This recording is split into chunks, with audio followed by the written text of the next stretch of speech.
Welcome to Meet, Act, and Part, a Masonic podcast hosted by Midnight Freemasons Greg Knott, Darin Larners, Todd Creason, and Bill Hostler. The views, opinions and experiences that are expressed by the hosts or guests as individual Freemasons do not reflect the official position of any Grand Lodge, appendant body, or Masonic authority to which the hosts or guests belong. And now on with the show.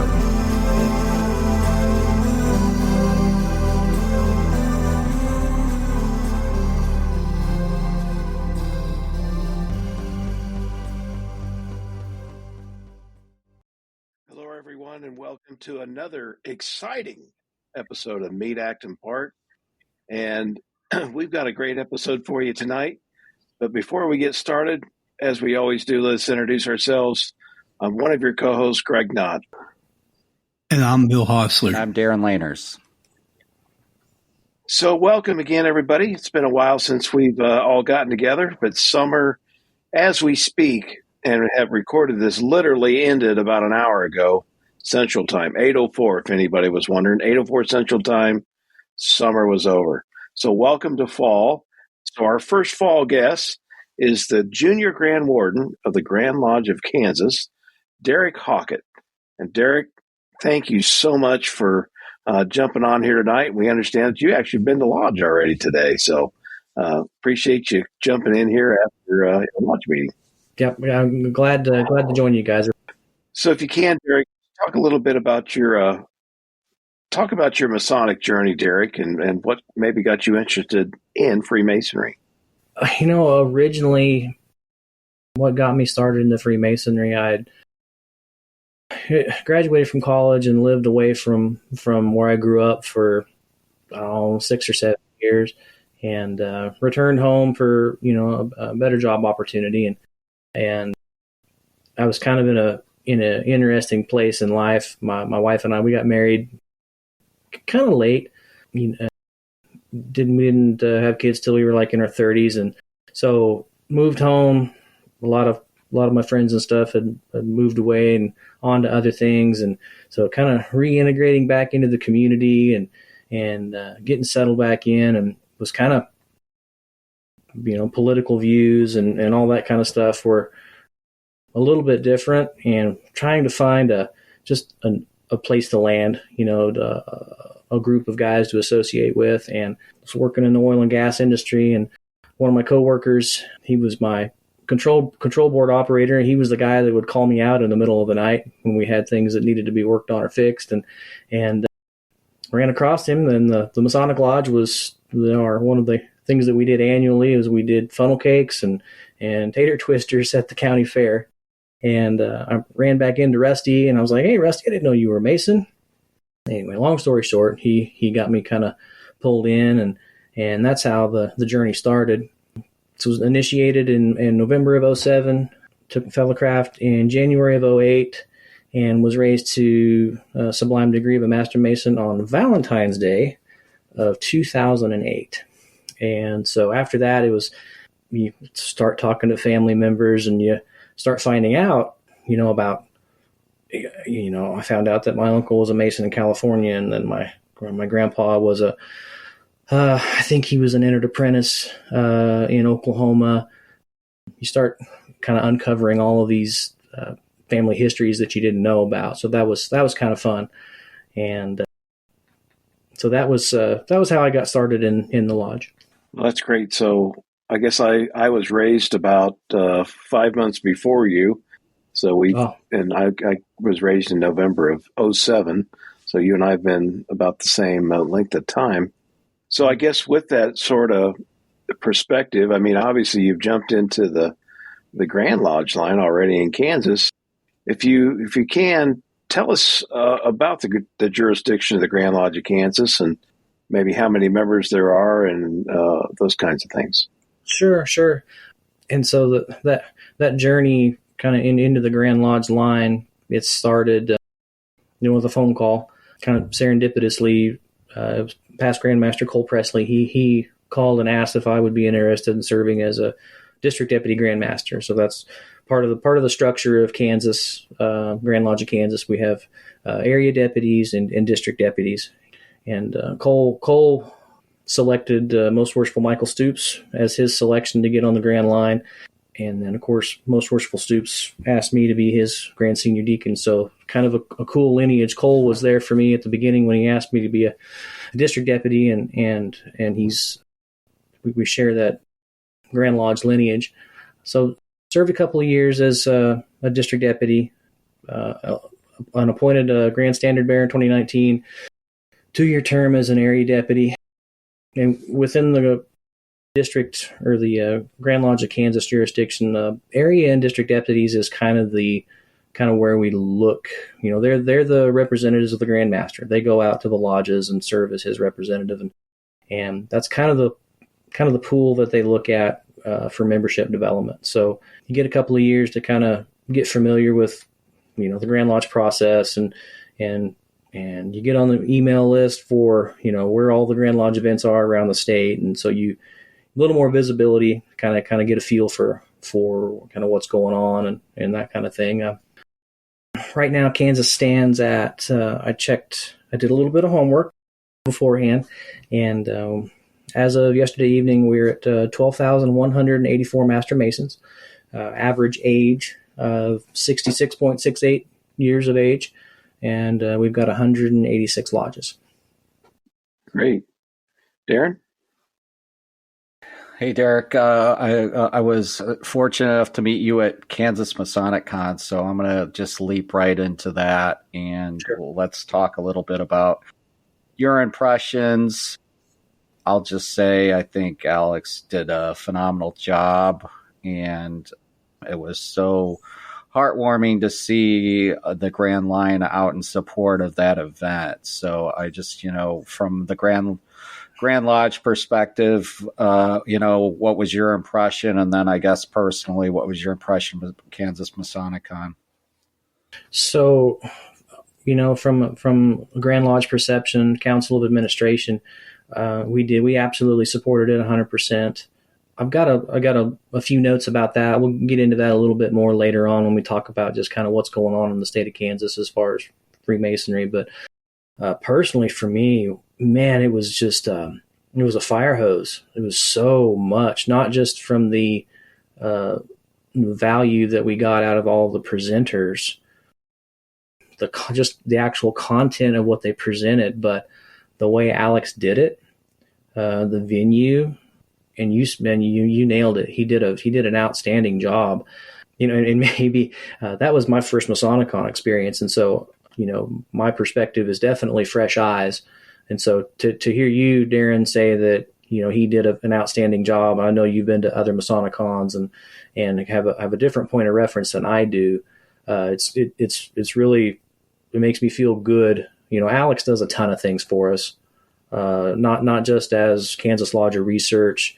He's a member of the publications committee at a Grand Lodge level. Those Most Worshipful Kellerman, Most Worshipful Stoops, and Alex, they lead the charge as far as social media and everything on our website and all that kind of stuff. They do a ton of work in the background and don't always get recognized for it. But the setup, the technology that he utilized, and they were, absolutely. You've always got a few little minor bugs, but the sum total of all the moving pieces that he had pulled together to make that look the way it looked was outstanding. It was an outstanding representation of the capabilities of Kansas Freemasonry and what Alex can do.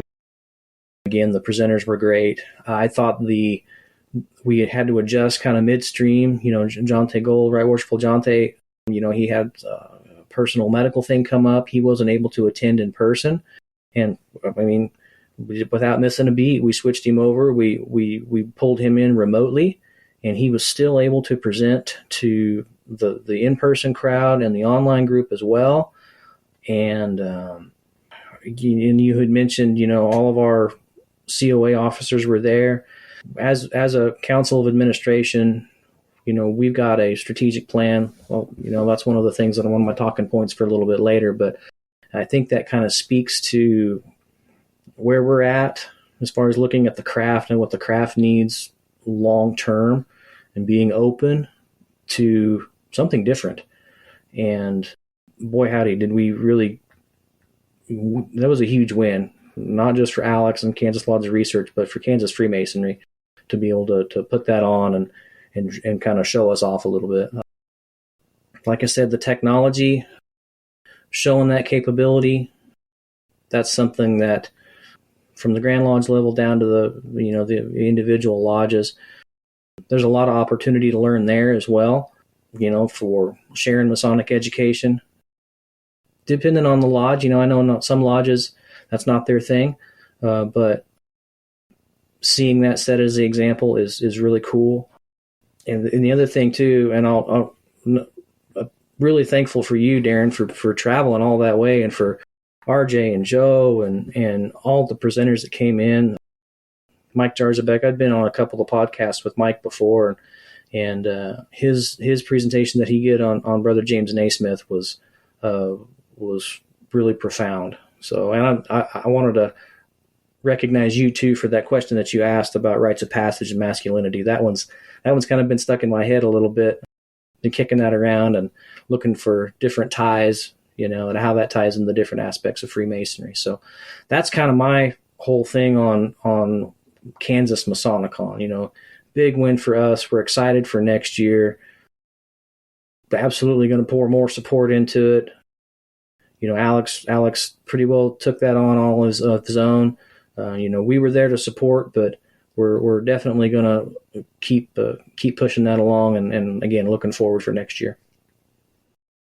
I was so impressed with just how well everything went off, the venue, everything you said. And I know Alex was poor guy, was so stressed out, but yeah, it was, as you said, a big win. It was I think a huge win. I honestly left the Masonic-con thinking to myself, man, I wish I lived in Kansas, because you guys seem to have it going on well there. And I think one of the downfalls of us, Greg and I, being in a jurisdiction like Illinois that's, larger than Kansas, is that I often feel that our Grand Lodge doesn't support educational events or education in general. And it's just kind of, they let us education guys kind of play in the sandbox because they don't want to upset us, because I think they realize if they do, we can rain fury upon them. But at the same time, it's I've never really felt that kind of support from a Grand Line like you guys gave Alex that day, and just seeing that in person, gave me hope, honestly, for a day here in Illinois where we might be able to see that as well. So thank you and your counterparts on the Grand Line for supporting education, supporting that event. Okay, can you hear me? Yes, I can hear you, Clem Fandango. I didn't know if I had it on or what, but anyway, over the years, Kansas has really spearheaded a lot of forward-thinking ideas. We discussed a couple of them that I knew of from years ago, and I hope that they're still in play, because they were very instrumental in Indiana after we adopted them to not only help retention, but actually improve our lodge meetings. And another thing is that I know you guys have, the Kansas Lodge of Research is doing wonderful things. I mean, I see them online and social media. I've heard things, and it seems like it's not just a place where people gather, maybe read a printout of something they found on the internet, or maybe write some. They actually are forward thinking, and they actually do a really good job, from what I gather, of promoting Masonic education within the state of Kansas. Now, and then the question I have is, do you have any ideas of what you would like to promote during your year? Or does Kansas, as a Grand Lodge, have anything else that they're thinking about putting in play in the near future? So We do. And one of the things that's been, and this kind of goes along kind of in tandem, kind of with how successful Alex was with Masonic-con, that, and you, Darin, you had kind of recognized the support from the elected Grand Lodge officers, our Council of Administration. Part of our strategic plan that's been in place for a couple of years now, we're really holistically looking at the whole Masonic experience. And we recognize that things like a Masonic-con absolutely play into that. It gives, again, every Brother Mason's journey and set of experiences is his own. And, individual lodges, it's tough to check all those boxes, and we encourage brothers to, go and find that experience. Don't let Freemasonry necessarily happen to you. Be active in that journey. And if you're looking for a lodge that does more education, then hey, we've got this thing called Kansas Lodge of Research. Sign up for that. Or if you're more of the traditional type lodges, we've got Interquest Lodge in Kansas City or Kansas City area. So we recognize that we've got to be open and share that kind of open dialogue and change that culture a little bit. And so to kind of circle back to that question that you asked, Bill, what do we got working, kind of going right now? It kind of fits in with our strategic plan. Our strat plan's got 3 lanes. It's excellence in esoteric work, excellence in membership, and excellence in communication. Along that esoteric lane, education lane, we're looking at doing kind of patterning off of other grand jurisdictions, and we're starting to work on a district education officers to kind of help supplement our grand lecturers. Those guys are a huge part of our education program in Grand Lodge of Kansas, and it spreads them pretty thin. We don't have too many guys out on the western half of the state, and so when it comes time in every year for schools of instruction, it's a little bit of a challenge to get those guys out this way and do it safely.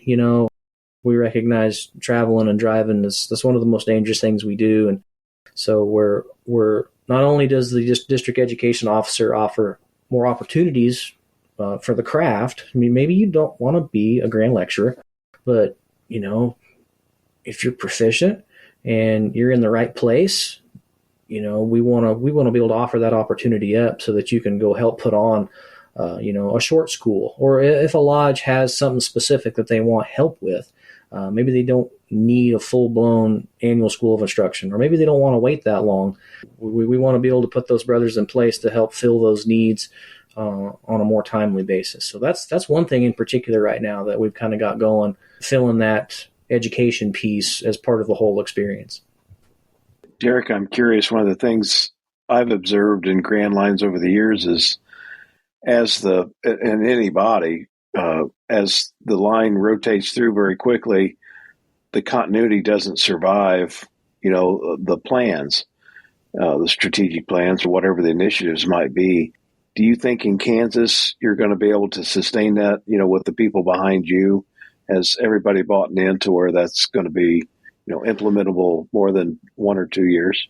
So I do. I believe that. I absolutely can speak on my own behalf. I see that kind of not to necessarily call out or put too much emphasis on my own shortcomings, but, there's things that I'm good at.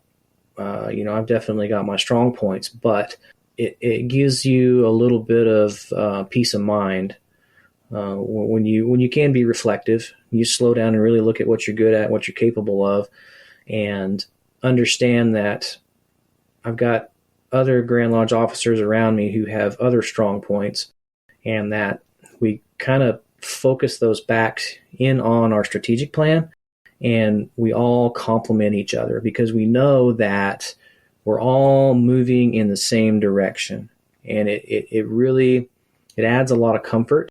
I mean, we've absolutely had to get to a point where we understand we got to be open and honest and with all of our communications. And so we don't, as of right now, we don't have that this is my program and I got to keep this quiet because I don't want anybody stealing my program. We know that it's going to have continuity. And we know that if the guys behind us don't buy in, then really everything starts to fall apart. And so that kind of plays into the selection process. We do look at guys that have a holistic vision and making sure that, that they're going to support that moving forward. So we've been doing really good I really can't remember exactly when our strat plan kicked off. I want to say it was really got moving in like 2015. It's been in the works for much longer than that. For right now and even into the foreseeable future, I'm pretty confident that we'll be able to maintain that continuity and keep it going. And not only because we feel like we've got guys that support it, but it's produced a lot of dividends for us. There are some things that we were working on a lodge certification program to help with bylaw adherence and things like that. And that one's come with some growing pains. But beyond that, the membership program that they've been working on has paid huge dividends. Our kind of the way we're looking at the esoteric and the education part has paid huge dividends. And I think that's reflected, like in the Masonic-con that we've already talked about. So we've got too many wins under our belt with that strategic plan that was kind of helped lay it out before us and develop to walk away from it anytime soon. That's great to hear. Hey, I'm curious personally of you, what excites you about Freemasonry today? In other words, we all join, I think, for reasons that evolve over time as we learn more and participate more. But what excites you today? I mean, what would you tell, the neighbor next door that's like, oh, hey, I found you're a Mason. Why would I join? That's been a real, when they say Masonry is a progressive science, that's man, that one's really been driven home for me, at least in the last 2 years. The Masonic-con thing has been huge. Again, I think that really filled a niche, filled a hole that we didn't know we were missing. So that it's another avenue and another opportunity that adds to the experience. For me personally, traveling the state and getting to know brothers and building relationships, just seeing how that grows and develops, that's exciting for me. But even now, I'm very introverted. And so outside of Freemasonry, pretty tight-lipped, don't have much to say. And this has been kind of an avenue for me to give a common purpose and a common cause. So when I step in that lodge room or I step, into that annual communication for Grand Lodge, I know that all of these brothers are here for the same thing. And it's all good things to talk about, really help kind of get me out of my shell. And I know that there's guys out there who are like me who would benefit from that. And that's the exciting thing for me, just being able to talk freely, not really advertise per se, but when I wear my Grand Lodge polo, or when I've got my wife, bless her heart, she's super, super thoughtful. She's made me a couple of really cool t-shirts, one that's got Euclid's 47th problem and one with a point within a circle, and kind of eye-catching. It's given me opportunities to talk to people about the craft, and let them know that it's definitely not everything you see on YouTube.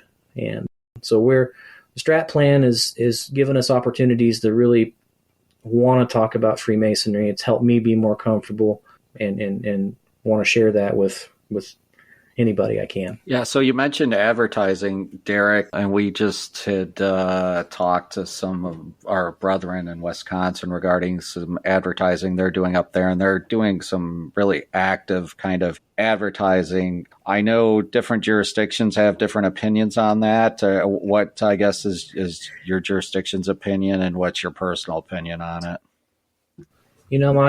My personal opinion is not, I don't have a real strong opinion about it. I see some things on Facebook that are, maybe I wouldn't do that.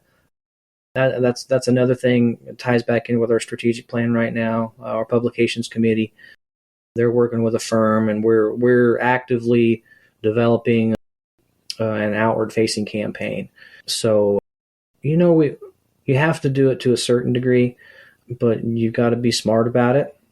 Our foundation, our Kansas Masonic Foundation, they've employed a third party firm to help them with the advertising. Now, of course, the charitable thing, the charitable wing, and how they go about that, that's absolutely separate from Grand Lodge. But our foundation has done a pretty good job working with their third party advertising. Because we do a matching funds program. Each lodge in the jurisdiction of Kansas has the ability to reach out to our foundation and have donations.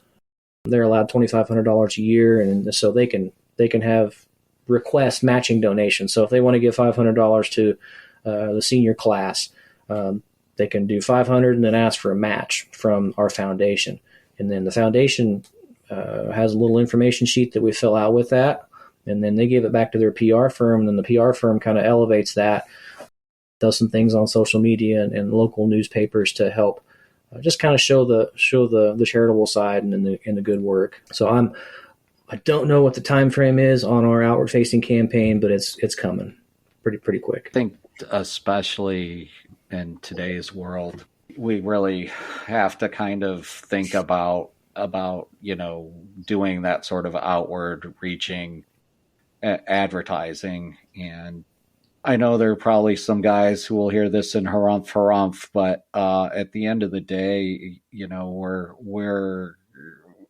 essentially having to compete with a lot of things to get the attention of men that would be good Masons. So I think, twofold, just because we're advertising doesn't get lodges off the hook for doing proper investigations, guarding the West Gate, doing all Agreed. of that. But I think we really need to, especially, you mentioned that your average age is 66.6 years. So, maybe is it not 66.6, but 66. And, now somebody's going to listen to this and say, I knew they're devil worshippers. They use 666, but anyway, my point is that we, in order to reach the Gen Zs, the millennials, even guys that are Gen Xers like myself, to get them into the craft, we can no longer rely on just, sitting in our lodge and not doing anything and waiting for the masses to come to us. We have to kind of grab the bull by the horns and, control the narrative. And I just wrote an article kind of along the similar lines that, we're essentially, we're doing these things and they're not really garnering, pancake breakfasts and yeah, they're goodwill for the community and they get your name out. But a lot of lodges, and from personal experience, we're not getting any membership from it. And so the membership we need to kind of look at is targeting specific, audiences to, if they search a certain YouTube search term or something, popping up and having an ad pop up for, Freemasonry or doing things that are proactive and also, helping in doing those ads, helping control the narrative. Like you said, there's a lot of misinformation out there and there's a lot of, things that don't portray us in a favorable light. So in order to combat that, I think we kind of need to stop being so passive and be more aggressive, for lack of a better term, when it comes to doing this stuff. No, I totally agree with both of you. Advertising, it can be done in the tasteful way where we're not asking people to become members. You can just say, hey, if you've ever wanted to be part of something bigger, if you ever wanted to be a better person, yada, yada, yada, take a look at us. And if you like what you see, you call this 800 number or just email or visit this website and we'll talk to you further about what the process is and see if you're still interested. There you're not breaking any of these so-called, to be one, ask one things. It's more just an information thing, just like any other, organization would. The Lions Club doesn't sell anything, but they let people know, hey, we like members. It's just the same thing. But the other thing about it is, too, and we talked about this in Wisconsin, is it's a double-edged sword. We can get as many prospects to come and talk to us as we can handle. But there has to be something in place at the district, local, and Grand Lodge level to keep these lodges feet to the fire and to make sure if they do get a prospect to call them and then if they do come to check things out, to not, put their best foot forward. I mean, you've got the old cranky guy in the corner who decided to wear his shorts and sandals to lodge, and he's, complaining about, well, we still haven't done this or that. And it's sort of like when the very first time I ever visited the Masonic temple I became a Master Mason at. It was for a dinner that they were going to throw. And this little old man, about 80 years old, come up to me and he, pardon the language, he says, I don't know why in the hell you're joining Freemasonry. It's going to be dead in 5 years. Now, it's like, it didn't faze me because I thought, well, I'll just write it out. But, you get a Gen Z or just somebody who's really not 100% sure of it. You're like, well, yeah, why am I thinking about joining this? But there has to be some kind of education on how to put yourself forward too, I think, and to possibly continue the process. Yeah, we beat that membership drum, and a lot of lodges, it's like, okay, guys, we hear you. We from a Grand Lodge level, we've got lots of tools, we got lots of ways to help, but what's the experience once you get those folks in the door?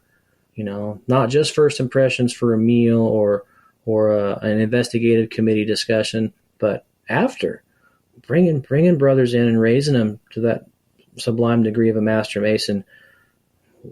Take a step back and look at what kind of an experience you're going to provide them, and be honest with yourselves. Be honest from a lodge perspective, and that, because that's the retention piece. That's part of our membership lane that we're putting some emphasis on this year. We're getting through the outward facing campaign and getting that online information request piece nailed down to that point that you brought up a minute ago about, how do we contact them and okay, holding their feet to the fire and making sure that we're returning that request in a timely manner.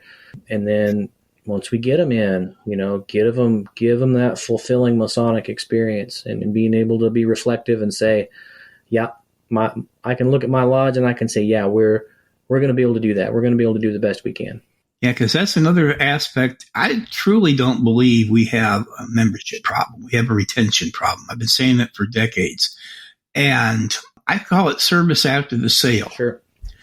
You get a brother, this raises to 1 degree. You set him in a chair at his first stated meeting, and then he just sits there. Nobody talks to him. Everybody's got their little cliques. He might have had the bologna sandwich for supper and threw his paper plate away and then went in there. And then after a few months, he's like, well, nobody's talking to me. Why am I even here? Or if he does bring up an idea, we never done that before. The old cliche, or, well, Grand Lodge wouldn't allow that. And they look at him like he's stupid. And then it's not, after a couple months, he's like, well, if they don't want my suggestions and they don't talk to me, what am I doing here? And so that brother who knocked on the door to ask for admission to the lodge decides just to saunter right outside into the back door and leave, and then he's never coming back. And I think that's almost as important as the membership thing. But, Grand Lodges, they have this, well, we have to get more members. We're not, it's just like the 50s. Eisenhower and president, we still need the same amount of people, and it's just, I just really think that's another aspect that really needs to be tackled. So, Derik, after you journeyed through to the Grand East and your year, really it's the Grand Lodge's year that you happen to preside over, what do you want to do next in Masonry? What else do you want to accomplish as you look, down the road? Because like you said, it's a progressive science. Where do you personally want to still grow and learn at? I've been thinking about that a lot. I don't know that I've got a good answer for you. I do know that beyond my term, I'll continue to support our strategic plan. And I also recognize too that there's kind of there's a balance there. I'm just a farm kid from Southwest Kansas, and I understand that titles carry weight and responsibilities, but support our strategic plan and help our grandmasters and help the craft really however they ask me to. It's just how I started. I knew we had district deputies, and I knew they came around once or twice a year. And when I got called and asked to fill that role, really wasn't sure what I was getting into, but I know that somebody wanted to put me to work, and that's what I did. And so I think what comes after, that past grandmaster time, probably going to approach it the same way. Maybe I don't know what that's going to look like, but I know there's going to be people who are going to ask me for help, and I'll fill that role however I can.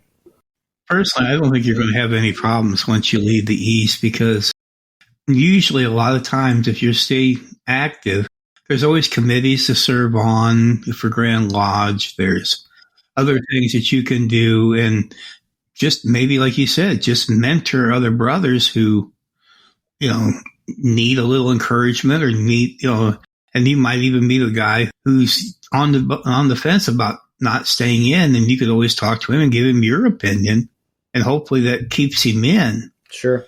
There's a lot of things that, a past grandmaster can do. And you could even join the Scottish Rite or the Shrine. In fact, there's what was it? The Imperial Potentate for the Shrine a couple of years ago was from Kansas. I think he was up there out in the middle of the prairies. Yeah, he was a past grandmaster and an Imperial Potentate. Well, see, there you go. There's another inroad. Grab a fez. So Derik, what? Let me explain a situation. So when I came out to visit the lovely state of Kansas for the Masonic-con, we stayed with a friend of my wife's and her husband. And her husband, I think, would make an excellent Mason.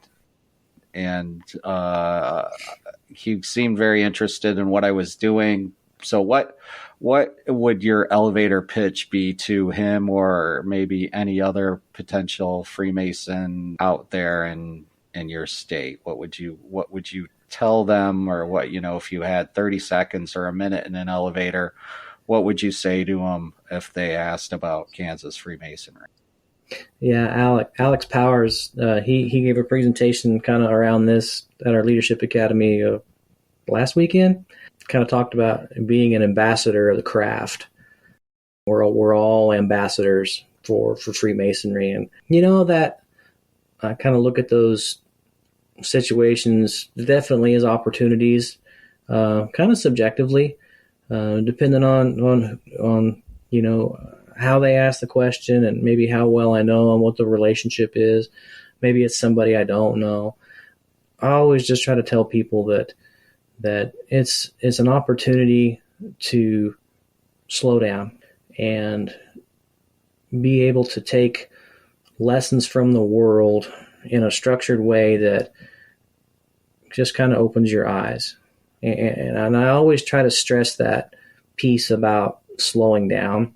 Sometimes I'll talk about being able to come to a lodge meeting and just be present, be reverent, respect that space, because modern culture, modern lifestyle, we don't really encourage that time to slow down. And I see that reflected in kind of attendance and how we look at our individual lodge meetings and that kind of thing. I'm too busy. I've got 100 things going on. I've got this and I got that and we busy ourselves into a frenzy, into anxiety and all kinds of other bad things. And that's probably the most meaningful thing for me is that's my routine, and that's my opportunity to slow down and be reflective internally taking the Masonic lessons and then applying them out to the world, and that it's the phrase safe space, that's a little cliche, and that maybe that means different things to different people, but for me that's kind of what lodge meetings are, and then of course the fellowship piece. I tell men that being a Freemason and a member of my lodge and a member of the Grand Lodge of Kansas has given me the opportunity to meet so many other good men that have made me better in small and big ways. So that's kind of my elevator pitch. I try to talk about the slowdown, the opportunity to be slow and reflective and reverent, and talk about all the good men that have helped me along this journey. Derik, I 100% agree with what you just said. And it was interesting. I had a conversation last night with someone at a work meeting, and somehow we got on the topic of COVID, but more importantly, how after coming through COVID, we just looked at things differently. And, and it sort of relates to what you're saying there, slow down and take some time and look around. And again, I think Freemasonry is that perfect opportunity for people to do that. One, if they will allow themselves the opportunity to join and experience it. Secondly, if a lodge will support that, opportunity not only for the new member, but for themselves as well. We have the built-in system already in place with the morals and things we believe in if we just slow down and contemplate. And Derik, I think one of the things you mentioned too was all the great brothers you've met everywhere. And for me, that's I think maybe the number one benefit of it and everything else that comes with it. But you just, you hear their stories and you sit around the dinner table or whatever, maybe before or after the lodge, and you just hear their stories because it helps you reflect and you learn something at the same time. And I think one of the most powerful things we offer is that intergenerational, opportunity to talk to brothers older than you and younger than you and hear their perspectives on what's going on. And I'd just be curious, did COVID, take all the politics stuff out of it, but do you think that has shaped any of your thinking on, some of the slowing down and enjoying and just taking time for yourself? It has to have had a little bit. We were pretty fortunate. The county where my home lodge is, population density is pretty low out here in Southwest Kansas. COVID kind of came in a little bit late. We had a little bit of latitude as far as how we ran our business of the lodge, and we were able to stay open maybe a little bit longer in comparison to other jurisdictions. Eventually, we did get to a point where we were locked down at the height, and then once things kind of settled down, we were able to open back up. I think the experience in Kansas was maybe a little different, and I'll kind of brag on Alex Powers a little bit more on our Lodge of Research. Alex did a really good job throughout the pandemic of doing. We had a 9 p.m. toast on Fridays. We did a lot of other things via Zoom to kind of keep, even though, you weren't at your local lodge meeting, we were doing things as from a fellowship perspective as Kansas Masons. And I think the biggest thing from the pandemic still is a little bit of, I guess you could just call it the hangover. I think we're still trying to get out of that. Maybe it was too much of a slowdown. Maybe that's one way to look at it. And so we're kind of getting picked back up. But definitely thankful for that change in perspective. So then that's still kind of dynamic for me. I think we're going to be, it's a historic time, good, bad, or indifferent. We've lived through something that'll be in recorded history for a very long time. Ask me again next year what I think about all that. Will do, because we're going to have you back at some point too. We're I guess getting long in our hour here. Yeah, you're coming back. I mean, actually, you're one of our. You verified that you actually listen to this podcast, so that means you you get to come back as a guest. I do. But Yeah, I think you're right. There's going to be so that was exciting news when Darin came home and said we actually had a listener. So now we're just going to have to figure out who the other 6 listeners are. Right. I told this to Joe Martinez and one of the other guys from the Masonic Roundtable. I watched some of their podcasts and listened to them too, what they do on Facebook Live. And it's so strange, even with you brothers tonight, the podcast and that technology and kind of what it's done for the culture. Never, with the exception of Brother Laner's, I've never had a chance to shake hands with you brothers or break bread or even meet in person, but hearing your voice and kind of hearing you guys josh with each other and the dynamics of the personalities and how you interact on the podcast, it's you feel like you kind of know them a little bit. And so, and I shared that with Joe Martinez, and it's like, podcasts are so weird. I've never met you guys, but I feel like I kind of know a little bit about you and kind of, who you are. And so it's interesting. It's just interesting to not, to again, be reverent, not overstep that bounds, because you guys still got to get to know me a little bit. But, two real quick before I forget, you guys did some episodes on the 4 cardinal virtues. I really liked those. And then I think you guys did one with Grand Lodge of Wisconsin about some of their strategic plan stuff. That was really helpful for me. I actually shared that podcast with our chairman of our membership committee, and he got some good out of that as well. So you guys are absolutely doing good work as far as I'm concerned. Well, thank you. It's amazing what I feel we learned just talking to so many people. I mean, we've done this almost 2 years now.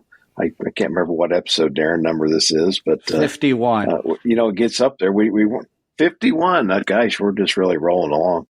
But it's been fun. We kid Bill a lot and kid Darin and kid me a lot about, some of our stuff. And then we'll have sometimes text or email offline jabbing each other too for this, that, or the other. Bill, I don't know what his shirt is tonight is, Darin and I are from Illinois. We actually work at the University of Illinois. And so I look at Bill's shirt and it's backwards. His says IU and it should say U of I. So, so Big Ten humor. So, but anyway, why don't we, Darin? We'll go around another time and see what else you might have comments or questions for Darin or Derik, and then we'll wrap it up. So, Darin. I just want to thank Derik again for coming on and taking time to spend with us, especially after going to lodge meeting, talking Freemasonry for another hour or so after that. Oh, no. Maybe you've reached your quota for the evening. I don't know, but it was absolute pleasure to meet you at Kansas Masonic-con and look forward to meeting again. And hopefully I can get these 2 knuckleheads to come out next year with me and we can make a road trip out of it, or Bill can drive up from Arkansas and we can all enjoy some Masonic education and fellowship together. But yeah, absolutely, like I said, absolute pleasure meeting you. I had a wonderful time, wonderful experience, and you guys are, once again, I think you're doing wonderful things there in Kansas. So my hat's off to you. And like I said, you're making me want to become a Kansas Freemason somehow. So maybe I'll have to move that way. We'll see. We'd be glad to have you.